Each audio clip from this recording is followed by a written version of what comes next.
আসসালামু আলাইকুম। সত্যি কথা কয়ে আজকে খুব মনটা খারাপ। ও তো হানি একটা ছোট একটা বাচ্চা। এই বাচ্চাটার দর্শন কইরা এত সুন্দর বাচ্চাটারে দর্শন কইরা মাইরে ফালাই দিল। আমরা কি মানুষের কাতারে আছি? এটি কি বলার বাইরে একদম। এই যে এত সুন্দর একটা বাচ্চা ফুটফুটা কত সুন্দর। সবার তো ছেলে মেয়ে আছে।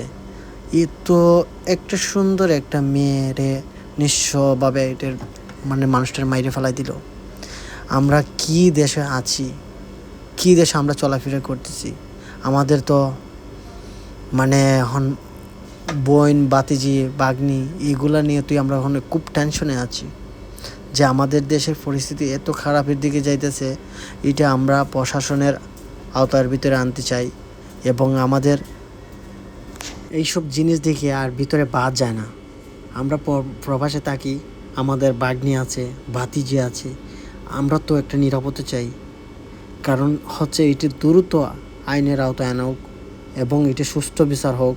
এটা আমরা সকল প্রবাসীর পক্ষ থেকে আমি বলতেছি যে সকল প্রবাসীর পক্ষ থেকে এটি কঠোরভাবে নিন্দা জানাই। এইসব কাজ যারা যারা করে এইসব মানুষের কাতারে পড়ে না। এরা কী ধরনের মানুষ?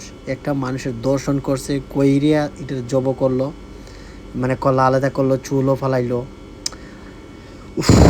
দেখতে দেখতে আমার খুব এত খারাপ লাগতেছে যে বলার কোনো ভাষা নাই। যে একটা মানুষ, প্রকৃত মানুষ হলে এরকম জিনিসটা কিভাবে করে? এরকম প্রকৃত একটা ছোট্ট একটা বাচ্চা লোভ লালসা সাবধান করতে পারে না, তার মা বোন নাই, আত্মীয় স্বজন নাই।